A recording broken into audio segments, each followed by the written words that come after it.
আজিজুল হক college শুধু একটি college নয়, যা একটি অনুভূতির নাম, যেখানে জ্ঞান শুরু হয়, বন্ধুত্ব গড়ে ওঠে আর স্মৃতি তৈরি হয়। আজিজুল হক কলেজের পুরাতন ভবনটি ব্রিটিশ আমলের স্থাপত্যে নির্মিত। আজিজুল হক কলেজ প্রতিষ্ঠিত হয় 1939 সালে। কলেজের যাত্রা শুরু হয় এই পুরাতন ভবন দিয়েই। এটি ছিল কলেজটির প্রাথমিক সময়কার মূল একাডেমিক ভবন। ক্যাম্পাসের প্রতিটি দেয়াল এখনও তার ঐতিহ্য বহন করে চলছে। শুরুতে এই ভবনে অফিস, শ্রেণীকক্ষ ও গ্রন্থাগার ছিল। বর্তমানে কিছু বিভাগীয় ক্লাস, পরীক্ষা কেন্দ্র ও বিভিন্ন প্রশাসনিক কার্যক্রমের জন্য ব্যবহৃত হয়।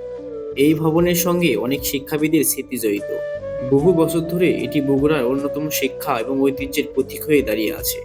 এই ভবনটির নামকরণ করা হয় অধ্যাপক আইজুল হক স্যারের নামে। তিনি ছিলেন একজন বিখ্যাত শিক্ষাবিদ, সমাজ সংস্কারক ও প্রশাসক। চলুন এক নজর দেখে নেই বগুড়া তথা উত্তরবঙ্গের শ্রেষ্ঠ বিদ্যাপীঠ সরকারি আজিজুল হক কলেজের উচ্চ মাধ্যমিক ভবন।